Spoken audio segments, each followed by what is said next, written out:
I think everyone needs a coach. I mean, mentorship and guidance have been incredibly crucial in our development as a company. So I thought I'd introduce you to some amazing coaches as part of this special series of Meet My Business. So on today's episode of Meet My Business, our special coaching series, we're focusing on Scott Warren. He's a financial educator, financial director, and he helps businesses become confident in charging what they're worth and improving their financial cash flow.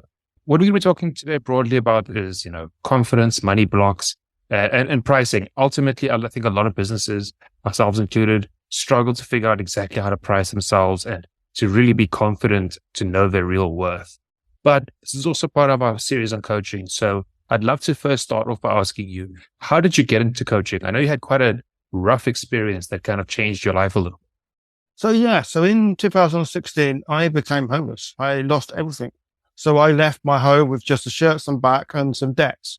And from that position, I then have to get my debts paid off and get my debts sorted out. Literally not listening to everyone else and just having to do that myself, negotiate with all my creditors to make sure that we get this into place, to make sure I get myself back into an even keel. But then also we had the pandemic where families were making that same mistake of burying their heads in the sand, not having that confidence to deal with those money. And so I was helping families understand how to be better dealing with those money problems, money issues, dealing with confidence around personal finances, and just dealing with that situation right now. Once it started to progress, that the business owners were coming to me because business owners were using the profits to pay for bills, get their bills sorted out. And because during COVID, they weren't making the sales, they weren't making the profit, they were absolutely running themselves into debts and having to make those wrong choices of whether I pay for bills or put those food on the table. Once we can see, and once I got them all sorted out and got them all ship shape and going forward, I realized that there was a bigger issue and a deeper issue with this, that people were actually realizing they weren't charging what they're worth and they weren't confident about, I can charge this, I can do this, and choosing and have that freedom of choices. So I looked at what we can do, did the usual kind of strengths, weaknesses, opportunities and threats to see what information, what systems are out there to understand about how they should be pricing it, who's coaching it, who's doing what, doing all the diagnostics. Realize that nobody has been taught about how to price their goods, dealing with that confidence, understanding what they are truly worth, and saying to themselves, yes, let's have that cake and let's eat it. And it's just helped develop from there, going from there for where we've helped those business owners and helping many more business owners really get confident about charging what they're worth. I'd love to kind of visualize how it works when you have a coaching client come in. So you have a client who's a business owner and is struggling with pricing. I know it obviously changes from person to person, but broadly, what kind of process do you work them through to try and help them figure out, their real value? The first process we go through is we do like a pricing workshop on them. So we look at how to make sure they're priced accurately for their time, how to make sure they get a real true value for their expertise, their skills and their knowledge. So I have a system in place, an algorithm, if you want to call it, go technical, but it's a system that helps them understand the value of their time. But then once that's the first bit we look at, then we look at how to get a value on your business expenses, how to get a value on your household expenses, the stuff that the business is paid for. But then also we look at profit and understanding that profit isn't a bad thing. Profit is all about investing in your future and making sure that we are actually going to be putting that kind of that hard work, that dedication that you're putting in, that value you're doing is going to be worth it at the end of the day. And we're not going to just go, okay, I'll tell you what, I'm going to do 15%. 15% of what? 15% of £10? 15% of £1? What are we looking at? And I give them a real good, reasonable figure to realize that this profit is there to help for them. Yes, we always want to help people, but also we've got to make sure that we don't want to help ourselves. It's a happy medium in between. So making sure that you have that 20, 30, 40 pound profit, understanding that. But then obviously there's also issues about confidence and how to go through that. So once we've got that set, then we start looking at coaching and setting up kind of how to go over those money blocks, how to get that confidence. So once we say that price, you could be charging £50 and you need to be charging 150. I am not going to say, right, okay, tomorrow you're going to charge 150 quid. Tomorrow you're charging £75 for 3 months. We're going to move you in integrated steps, move you up forward into what you need to do. So therefore you feel confident in what you're doing, but don't do it like rushed. So we say, right, £75 for the next 3 months. And then we go, right, £100 for the next 3 months. So a nice gradual process, getting you confident about charging a bit more, charging what you do. And one of the other tools I've kind of developed is a stairway to heaven. It's really about helping people understand what is it they want to achieve out of their business? What does success look like? What is that kind of ultimate goal or ultimate thing they want to get out of their business for themselves? Is it that time freedom, actually having a house that's got no mortgage, no nothing, no overheads? They can get that. What is it they want to achieve? And we look at a program that goes through that step process. It can be as long as they want. It can be as short as they want. And we just look at getting them confident about that step by giving themselves reward. They're rewarding the clients.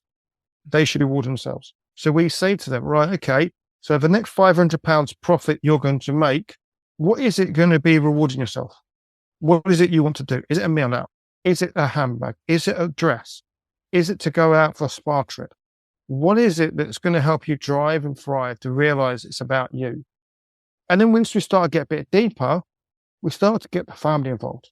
We start to build charts and get the kids to think about, Mummy, have you made this profit? How are you doing this? And getting the family on board. Because the thing is, if you can always let yourself down, but it's hard to let your kids down. And we get you thinking about your business as a personal journey, a personal way to make sure that we get the family involved and making your family your accountable partner for you, not just me. I love that. The main topic I'd love to discuss in this episode is the idea of comparing yourself to competitors. When we first spoke, I think we had quite a few opinions about whether or not you should be comparing yourself to competitors. And I think that's one of the first things that people do. And a lot of advice, people will give you that advice, check what other people are charging. What are your views on this kind of comparison? Never. Absolutely never, Doc. And the reasons why, you should never ever do that because you don't have competitors. You only have collaborators anyway. And everyone has a different data set, different requirements. So the thing is, like what I say, you have 2 restaurants. These 2 restaurants are offering the same meal.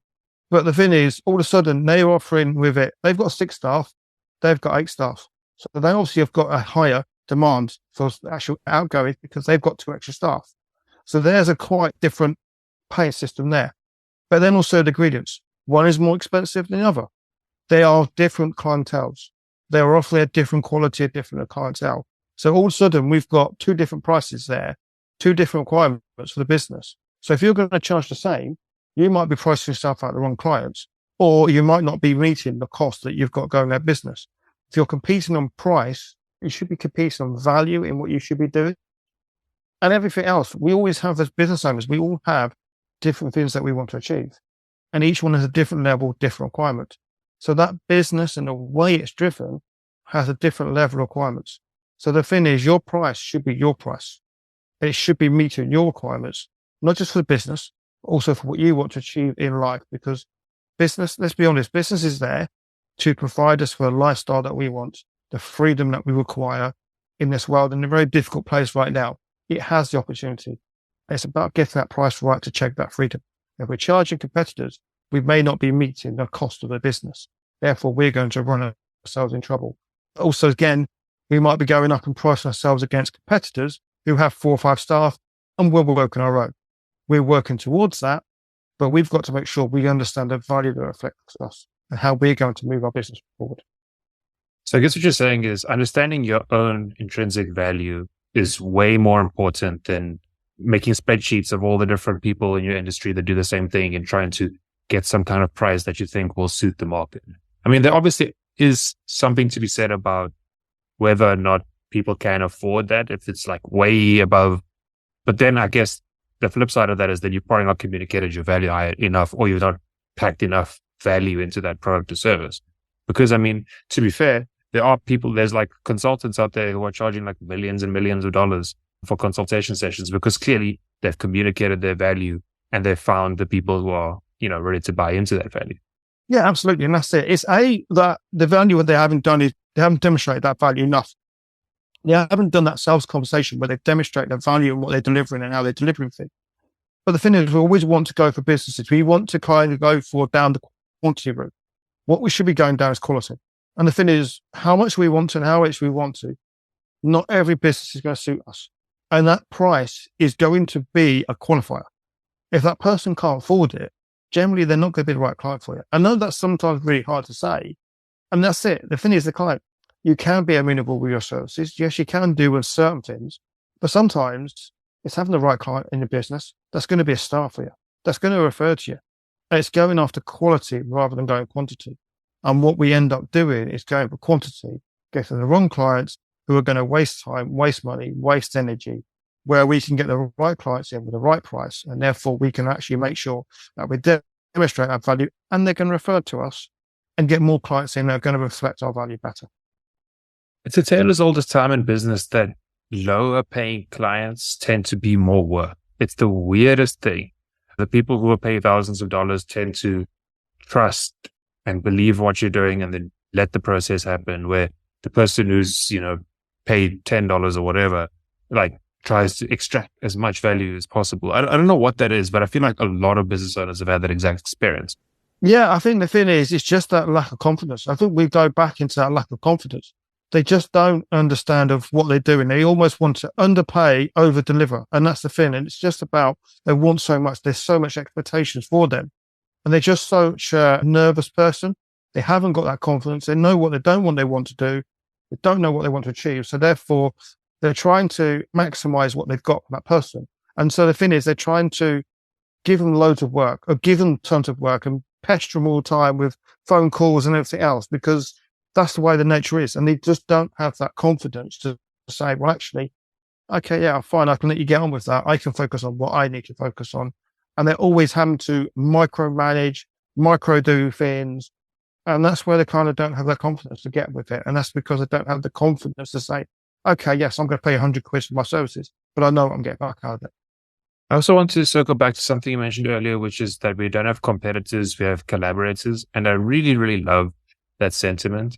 I feel like unless you're in the multi-billion-dollar range or whatever, some really high stakes, really small market where there literally are like two big companies trying to fight for the same pond. Ultimately, I don't think that's the reality for most business owners, especially not entrepreneurs.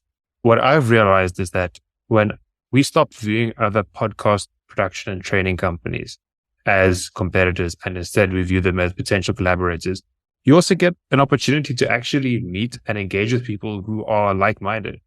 If someone else had the idea to start a podcast training company, it's very likely that we have a lot in common and we have some incredible things to talk about and potentially have ways to collaborate and work on projects together, because ultimately there's 8 billion people on the planet. There are more than enough clients to go around mathematically, surely.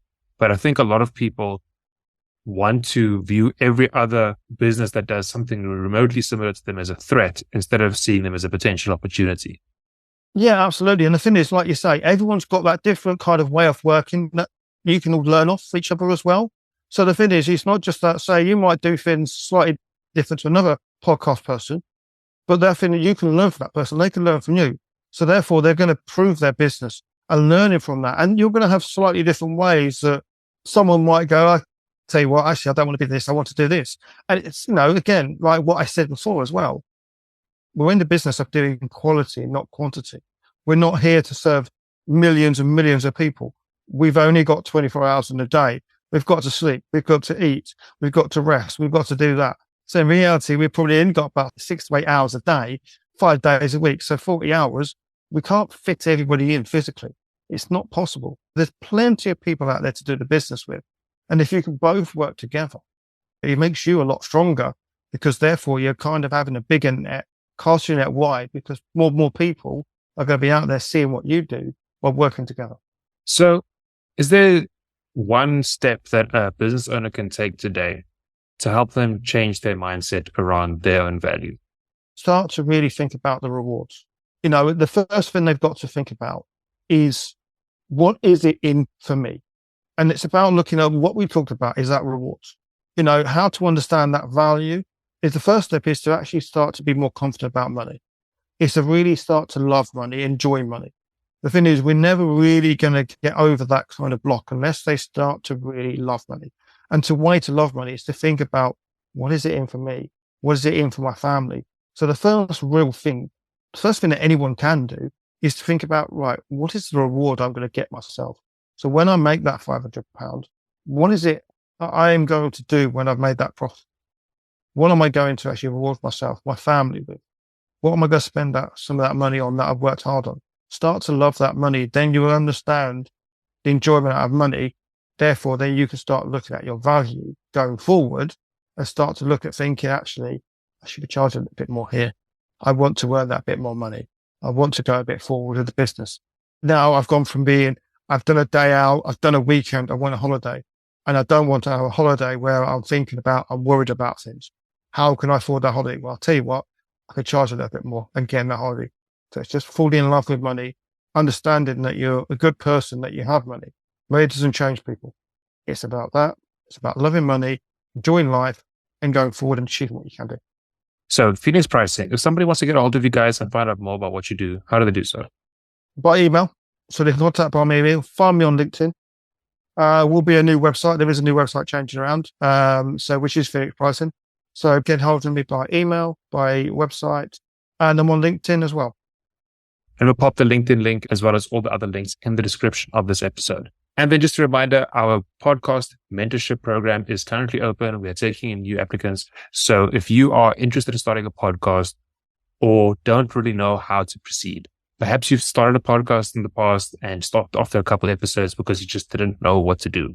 Our 6-session mentorship program helps you through A to Z, and we're currently busy building out some exciting new products to add to that as well. You can find out all that information on baird.media. Scott, thank you so much for your time. You've given us some incredible insights. I feel like a lot of people need to learn their value, myself included. It's been a massive, massive hurdle for us to really start working through money issues, figure out our value, and really charge what we really believe we should be charging. And it's so strange and difficult to actually take that step. And there's people like you out there that can really help people take those steps, one at a time, instead of this completely overwhelming decision to just bump up your price and then panic. So you guys are doing incredible work, and I seriously appreciate your time. Thank you. And thank you for having me along. And I hope everyone's found it useful in what they've got. If you've been thinking about starting a podcast but don't really know where to start, go to our website, baird.media. That's BAIRD.media. You can find the book, Become a Podmaster, everything you need to know to master the art of podcasting. And you can also sign up to one of our mentorship programs, where we help you figure out, develop, and produce your show from start to finish.